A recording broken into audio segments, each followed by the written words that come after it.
Hello, fitness business nerds. What's up? Welcome to another episode of the Business for Unicorns podcast. And today I'm very excited to have a guest on this podcast who's first time on the podcast, but a name that's been in the fitness industry for many years. Many of you probably already know and love her. And it's Alicia Streger. Hello, Alicia. Thanks for being on the podcast. Thank you so much for having me. It is an absolute honor to be here. I was saying before we started recording, I've just heard your name for years. Mark has told me about you so many times. I'm just so thrilled I get to pick your brain on this podcast today. So thank you for taking time to talk to me and our fitness nerds out there in the world. Yes, so excited. I'm an open book. I'm very excited to dive in. Yeah. So let's maybe just talk a little bit about you, Alicia, for any of our listeners who don't know about you yet. Let's let them know you and fall in love with you. So Alicia is the founder and CEO of Fit Pro Essentials. She does business coaching and consulting, and I'll let her say more about the work she's doing, but she is, kind of a prolific content creator for what it means to be a fitness professional these days. And I'm such a big fan of your content. We're going to talk a little bit about content creation in a bit, but for our audience who maybe is not aware of your work yet, can you just say a little bit about what your journey in the fitness world has been up until this point? Sure. I think it actually started off like a lot of people. I started off as a personal trainer, but let me tell you a really quick short story on how that became that came into fruition.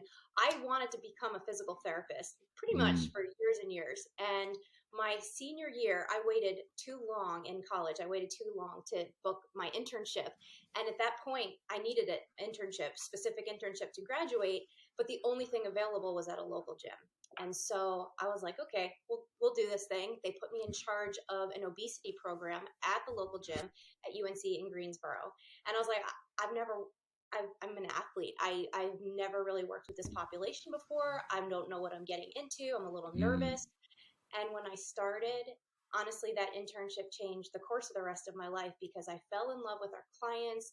It was incredible to see the impact that you can create in such a short time, and not just with that population, but the families and the trickle Mm. down impact that it had. And I was like, this is what I'm meant to do. I need to do this for the rest of my life. This was, it was like it smacked me over the face that I had to do this. So I changed the course of my studies, and I became a personal trainer, and I moved out to California, and I didn't know anybody, and I became a trainer out there, and basically ended up, family was on the East Coast, got really homesick, moved back to the East Coast, and then started growing my business from there. And I think I ran into a lot of the same struggles that a lot of personal trainers do run into, where you're trading time for dollars. And Mm-hmm. I grew my client base pretty much as fast as I could grow it. And I was sleeping in my car between clients. I was not eating healthy. I was just burning the candle at both ends. And so I realized that I needed to change something in the way I was running my business. And I wanted to create a bigger impact than just personal training. I loved personal training. I loved my clients, but I knew I could serve more people. And so that's when I was like, I need to create more leverage. So we started doing group fitness. We expanded in Orlando to multiple locations. We had 4 locations, hired an incredible team, ended up closing a location because I did it the total wrong way.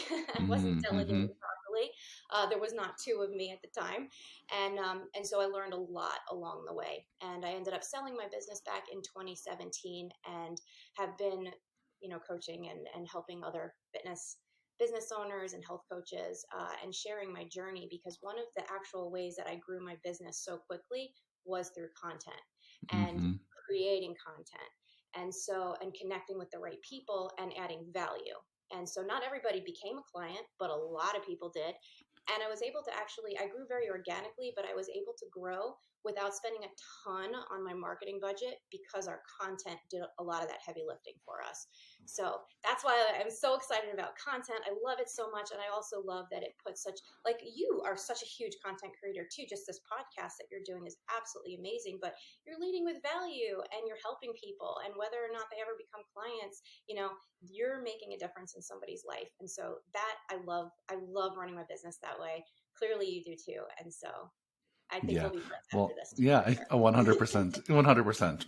Absolutely. Yeah. And I can hear your excitement about it even now. I mean, you're doing this work for years now, and I can even in your voice, and for those of you watching video, you can see on Alicia's face that she's still very excited about doing this kind of work. And so what a great story. I love when there's business coaches out there who really, been in the trenches, gotten their hands dirty, have the scars to prove it, and then are helping others, from their own lessons. And so I'm excited to pick your brain. And I actually want to start on that topic of content creation because there's so much going on right now in the world of content creation. We have, the relative recent introduction of like new AI tools that may or may not be helpful in the world of content creation. And I know that, as I said at the beginning of this podcast, you're just kind of a prolific content creator and you do it so well. It all looks so good. It's so professional. It's so on point. And so I just want to talk a little bit about what is your process and then what are some tips you have for what you think content creation looks like for gym owners in 2023. So Yes. that was a big question. You can start that wherever you want. Yeah, okay. Well, I'll keep it very simple for people for content creation because I think the biggest mistake that people try to make is they try to be everywhere Hmm. and then they end up being nowhere. So I Yeah. would say for content creation, pick one platform, maybe two platforms, but I'm talking about like email lists and then maybe one social media platform to really build out before you start going a little bit more broad because I think just people get too spread out and then they don't end up achieving anything of real significance. So Yep. I also say for content, it's very important to really nail your messaging and know who your ideal client is. So don't just put out general content because that's not going to help anyone. Everything that you put out should be intentional and it should be strategic and it shouldn't just be like, shoot, I didn't send an email out today. Let me just write something up really fast.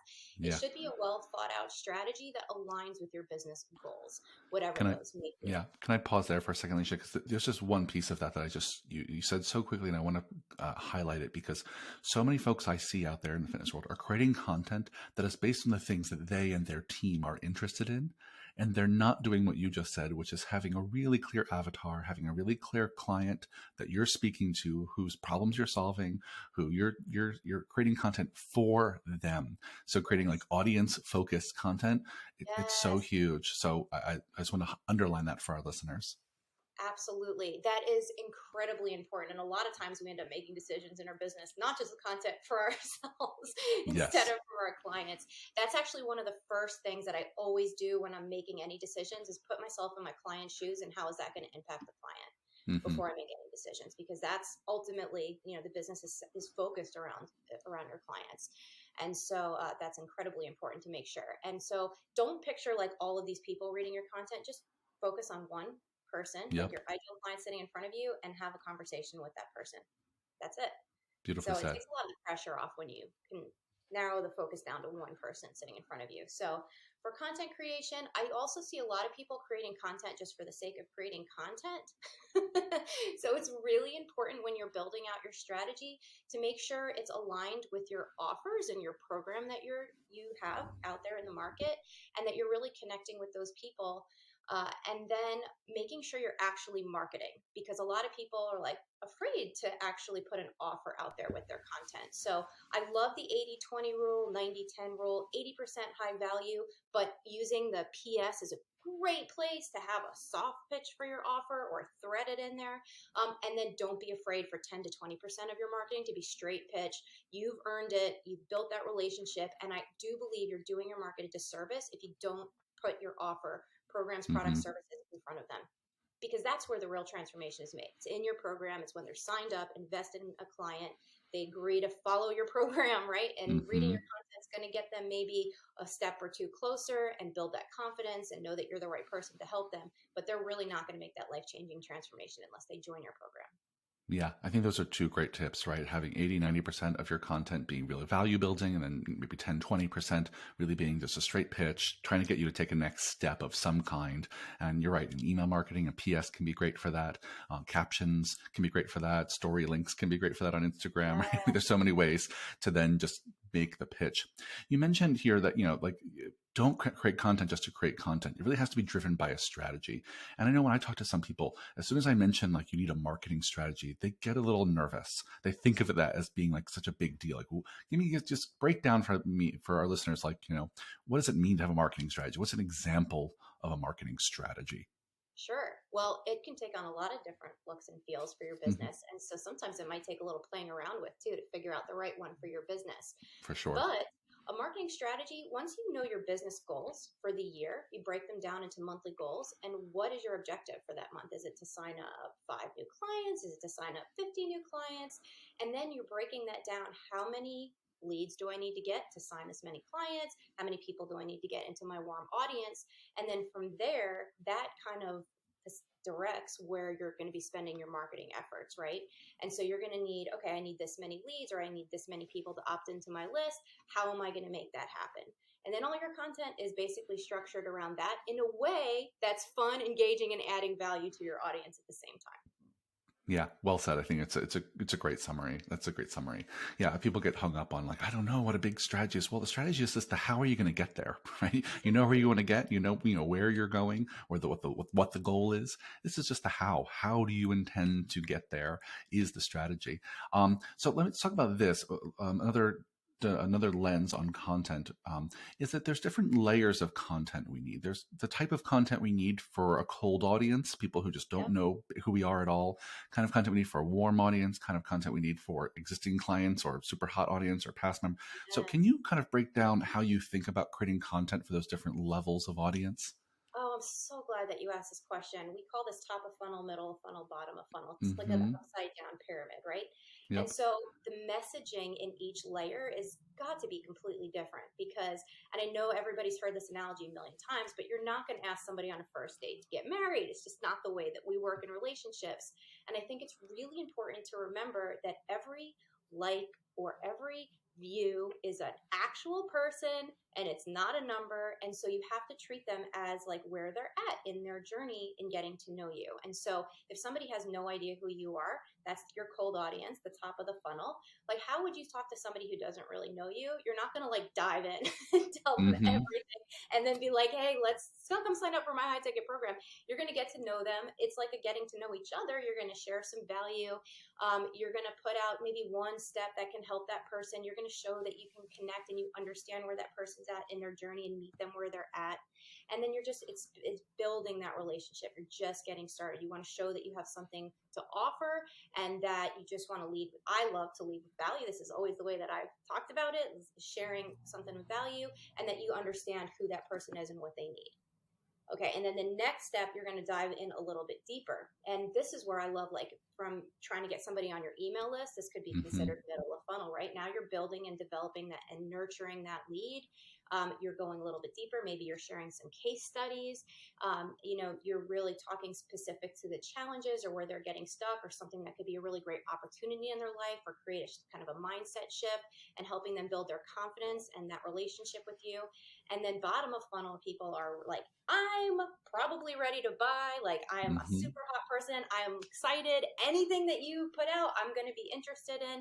So it's actually going for the sale and it's going a little bit deeper. And this is where you're really going to see a lot more of your conversions take place because this is your super warm audience of people who really like your raving fans, people who know, love, and trust you. And they'll be more likely to refer, to share your message out there to their friends and family. And so you just really have to think about them as people, like somebody who doesn't know you yet and they're just getting to know you, somebody who you've known for a little while, and somebody who completely trusts you. You have to create your messaging to talk to those different audiences. Yeah. Great summary, Alicia. Yeah, that's super awesome breakdown for our listeners. So thank you for that. Can you just talk a little bit? So if you are creating content for all those different levels, how do you think about strategically putting them out? Like, what is the ratio of stuff you need for top of funnel, middle, bottom funnel? How do you think about blending all those different kinds of content to put them out in the world? Yeah, what's really cool is you can do all of this evergreen and you can create your automations and it happens behind the scenes. Mm-hmm. Having to be Mm-hmm. like super conscious about doing this on a daily basis. But you can consider kind of like your social media profiles as your top of funnel, like Great. awareness. People are just getting to know you. So you're talking to people and trying to build your audience from there. Once they're on your email list, or you can funnel people into like a closer content group, like a Facebook group. Mm-hmm. I know a lot of people are using a platform like Mighty Networks.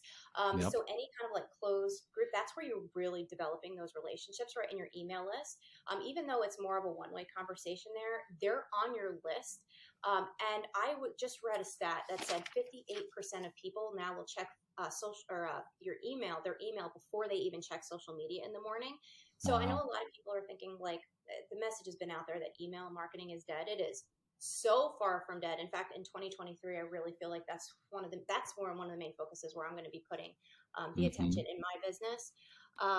But when I was talking about automation, so once you get people into your email list or into your Facebook group, you can have these automations set up where, especially like if somebody joins your Facebook group, you can have them added to your email list and then go through the sequence that you've already created to nurture them and get the message out there in a very timely manner over the course of 14 to 90 days or even longer, to really indoctrinate people into what you do, how you can help them, show case studies, add value, all of that good stuff. So it can happen behind the scenes as long as you're very intentional about creating your flow, and then just set it up and automate it Yeah, from there. fantastic. Yeah, I love that. It's a great summary of what I think, a good funnel looks like and how you use different platforms and different kinds of media to accomplish those different layers that you're talking about. Just this is maybe a really practical, quick question, but what kind of platforms do you like, or do you find that people are using the most successfully when it comes to building automations, and putting out some of this content? Anything that you find out there right now that you love? I love Thrive Coach and Onboard Me. Mm, Onboard Me has been the name of it, and then it's morphed into Thrive Coach. And actually, Brian Devlin is a great friend of mine, but mm, he created this program for his own fitness business because he saw there was a lot of things that fitness business owners actually use that the major softwares weren't covering. So he created this for himself, and then it's morphed into something much bigger. So I love Thrive Coach for what it can do. Basically, it can take care of all the automations, the text. It's got the funnel builder. It yep, even has habit tracker, stuff like that in there. But to be honest, anything that you're going to use that you understand how to use, that's the that's where important you need part, to start. right? Like, don't be crazy and complicated and think you need all the bells and whistles. Like, just start somewhere and put one sequence together, Mm-hmm. get Yeah. something published, and then move out. But I do love the Thrive Coach Onboard Me platform. And then there's some other really great ones as well. Yeah, there's some good one we talk about on this podcast all the time is Kilo. Used to be called Gym Okay, Lead Machine, and there's fantastic automation building yeah, in there. So I just like to give some of those practical because I find people get stuck at the technology step.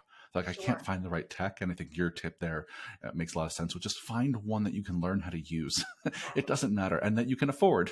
Right, that's the exactly. most important part.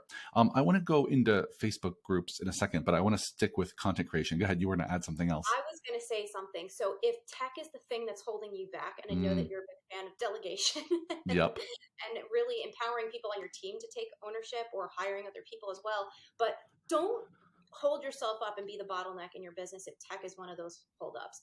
Hire somebody, hire a VA, hire somebody on your team to help. And because I've worked with so many people, and I know you have to, like, it drags on results of actually moving forward in Yes. your business and stops so many people in their tracks. So if that's you and you're not like just in it to try to figure it out and you're just getting overwhelmed, ask for help, hire someone, delegate it, and then focus on things that you really love doing in your business. There's no reason you have to sit there and drag yourself through it if it's really stalling you out in your business. Yeah, 100%. Well, let's talk more about that because I think, technology is one really great category of things that a lot of gym owners should be delegating. 100%. They're not good at it. They don't want to be good at it. It gives them pain. They wake up in the morning like, oh, I have to figure out how to do that thing in mind body today, and they're just stressed about it all day. Right? Make someone else do that, right? And so let's Yes. talk a little bit more about delegating because I do think that this is something that I've seen. I read a few of your blogs about, and you have a lot of great tips here. So what are the other kinds of things that gym owners should be thinking about when it comes to delegating? Wow. It could be literally anything from, I Mm-hmm. think the biggest thing when I had my fitness business that was the biggest, not time suck because it's so important to be done, but it really takes up a huge amount of time is lead follow up. So Yeah. when I started delegating that to my assistant on my team, it just freed up so much. And just also mental space because you're like keeping track of everybody you need to follow up with, even though it's being, organized in a spreadsheet or wherever you're tracking, like you're still thinking about all these people and the things that you need to do. So for me, that was the biggest thing. And it was also one of the last things that I delegated because I was terrified Yep. to let Yep. go of that control because, like, recovering control freak here. And I still have an issue with that. I still do Hmm. in my business, but it's something like I have to constantly push myself through. And I would say, as a business owner, we all have different things that we enjoy doing and that we don't enjoy doing. So keeping like a little time track of your day and get like super super detailed with it, even to the 15-minute block. And as you're doing things, just write it down, write it down, write it down, write it down throughout the whole day, through the whole week. If you want to go longer than that, you can, but a week will Hmm. generally give you a really great idea. And then you can go through and just highlight all of the things that you shouldn't be doing or don't want to be doing. The Yep. things that you love doing, don't give those up, because you still need to love the parts of your business that you absolutely love. And I feel like a lot of people, they feel like they should delegate it, so they do, even though they really enjoy it. But you should be doing things in your business that you love. Now, maybe not everything in your business, you can empower other people. But then I would start using that as a guide on exactly what you need to delegate and create your plan to slowly start outsourcing those tasks. And I will say, one of my biggest, probably, mental roadblocks that I came across is there were things in my business that I didn't want to do, right? And then Hmm. I was like, well, if I don't want to do them, why is somebody else going to want to do them? Sure. And then I was working with a coach at the time, smacked me in the face pretty much, verbally, and was like, you have a very specific skill set, and other people on your team, you're actually taking things away from them if they really enjoy doing other things, or there's a really important need. It's not just about the thing, it's about the bigger outcome and what that provides. And also, not everybody's wired like you. And I was like, Yeah. of course they do enjoy doing other things that I don't enjoy doing, and vice versa. So I think it's really important to not let that ever hold you back. You're like, if there's something that you hate doing, be like, ugh, they're never going to want to do it, or why would they want to do it? That's not the case, and that's just a false belief getting in your way. Yeah. So Thank you so much for sharing that, Alicia, because I think there's so many of our listeners who are exactly in that same place. It's like they know that there's more things on their plate that they can handle in a given day. They know there's things on their plate that they just really hate doing. They know there's more things they could be doing that are really good use of their time. They're just not getting to ever. And there's a lot of good reasons that we make up in our heads that we shouldn't delegate. I'm the only one that can do it. It'll take me more time to delegate than just do it myself. yep. No one will do it as good as me. No one will want to do the task. So the fact that you've shared here that, like, I also had that thought, and it took someone else to be like, well, try anyway, because you never know, someone might want to do those tasks. And that's always the case. There's always someone else who really enjoys that thing that you don't like. And so finding the Awesome. right person to put on the right seat in the bus is a big Yeah. part of what makes a great leader. Yeah. 100%. And I will also tell you, when I got out of the way, meaning Uh-huh. I physically removed myself from my location for 2 weeks. My husband and I never went on like a real honeymoon when we got married. So I'd had my business for years and years. And I was terrified to leave, then go on a Mm-hmm. vacation, on a trip. And I listened to your podcast with Callie, and I absolutely love her. So I can totally relate to, well, she had Uh-huh. babies. That's a totally different situation. But I was just gone for a trip. And Yep. my business did the best it's ever done when I was gone. Yep. Yep. And I realized that when I was gone, my team had the freedom to really step up. And because Mm-hmm. I had my hands in everything and I was trying to control and micromanage, that was a big lesson for me, because when Yeah. my team really stepped up, owned what they were doing.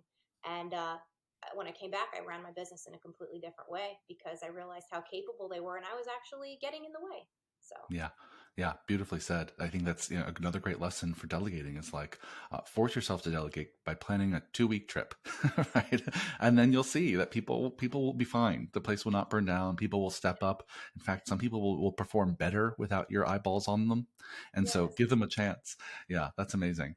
Well, I do want to cover one other topic, and you touched on it briefly, but I want to circle back, which is, you're a real believer in the power of Facebook groups Yes. as a way to generate leads, connect you with those leads, warm people up, make them a warmer audience. So can you just talk a little bit about how you think gym owners should be thinking about and using Facebook groups? Yes, I think when people are posting on social media on their public profiles, a lot of people don't want to be vulnerable or ask questions. So Mm-hmm. Facebook groups, when it's a closed group, not a public group, but closed, meaning they have to probably answer 3 questions to get in. Not everybody in the world can see the content of what's going on inside the group. I think people feel like it's a lot more of a safe place to ask questions, be more vulnerable, and really connect. And you can build really great friendships inside of the Facebook groups, especially if you've really niched down with your market. You're Yep. really creating a community of everybody that's just like them and comes across the same roadblocks in their life, and they may be trying to accomplish a very similar goal, and they can really build incredible relationships. So I think Facebook groups are still an amazing place to do this. I think communities and relationship building at 2023, I mean, it's so important to, Yeah. have this as some aspect of your business. But that said, they do take a lot of time and energy, Yeah. especially in the beginning. So it's almost like pushing a big boulder up the hill. But then when you get it to the tipping point, then it takes on an energy and a life of its own. So I would say, because of the commitment, only do it when you're ready to get started and you've got your plan together. But once it, I mean, they're amazing. People will step up and help lead. They'll ask questions, but it's a great place to really build those relationships. You can go live, you can do trainings, you can really get to know people, you can ask questions.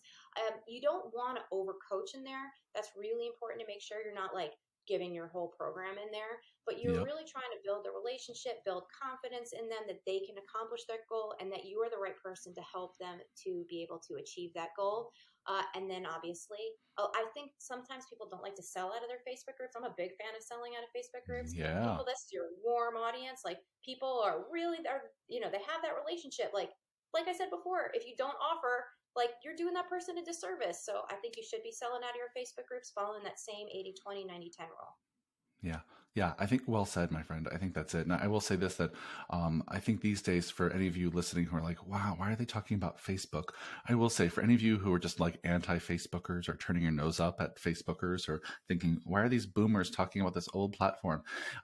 Is because I'll just say that you can use anything. I think this Yeah. strategy applies to a Slack channel, a Discord channel. What's the mighty one that people are using? Mighty Um, networks. Yep. Mighty Networks, right? So this is not specific to Facebook. We're using it as a placeholder, but having some online community platform where you can engage, ask questions. I think that's so smart, Alicia. When you think about structuring those kinds of groups, what are the things, when you mentioned it takes a lot of energy up front to kind of build expectations, get the initial crowd of people in there and engage them. So you can talk a little bit about what would you do in those early days to really generate energy and buzz in a group like that? Yeah, so especially in the beginning, making sure you know who your ideal client is and you're talking Hmm. specific to that person. But I love challenges for Facebook groups. I think Yeah. they're super fun. People love to engage. They love to share. They love to win stuff. Yep. So if my Facebook group starts to like die down in energy a little bit, because it happens, everything, it ebbs and flows. You definitely need to. You can use challenges to ramp up the engagement. So it could be a week long. It could be 2 weeks. It could be a month long. It wouldn't go too long, and give it something very simple. So just to keep it very simple here, like have them focus on their water intake for the week, or Yep. a green smoothie in the morning, or protein it for breakfast, or whatever it is, and have them take a picture and share it in a comment. And then at the end of the week, you can either give everybody that participated some kind of random prize, or you can pick. I like to just pick one winner and do a little bit of a bigger prize. Great. But people love it, and you also, careful with the at everyone tag. I wouldn't use that, but I Mm. would start just manually tagging some people that you know are going to engage. And I'll tell you, in the very beginning, I had to tag my mom, my sister, my friend, my husband. Like, I had to tag people, like, please comment on this post, because you sometimes have to get like Yeah, 100%. yeah, get the ball rolling. And so that's why I said it does take a little more energy in the beginning, but once it does, people feel like, oh, okay, people are posting, it's safe for me to post here, and then they will Yeah. contribute and start That's a commenting. fantastic tip. Yeah, I think more and more people should be using that strategy. So thank you for sharing that. I'm gonna pull up here. I'm already over time. I already went over a few minutes because there was so much for us to talk about, and I want to keep going. But I'll just have to have you back, Alicia. I'll have to come back on the podcast. We'll have to do another round at some point. There's just so much for us to talk about. But I'm gonna pull up there and say thank you so much for this. For listeners who really love this podcast and want more Alicia in their lives, where do they find you on the internet? Oh, thank you. Fitproessentials.com is my website, and you can there's tons of free content on there. Yeah, to check amazing. out. Yeah, there's tons of free content, listeners. So please go follow Alicia, go absorb all our content, take it all in. And if you love this podcast, please let us know. Leave a 5-star review anywhere you listen. Shoot me an email, michael@businessunicorns.com. Let me know who you want me to talk to next, what topic you want me to cover next. And thanks for listening. Thanks again, Alicia. This was a real blast. You're amazing. Thank you so much, Michael.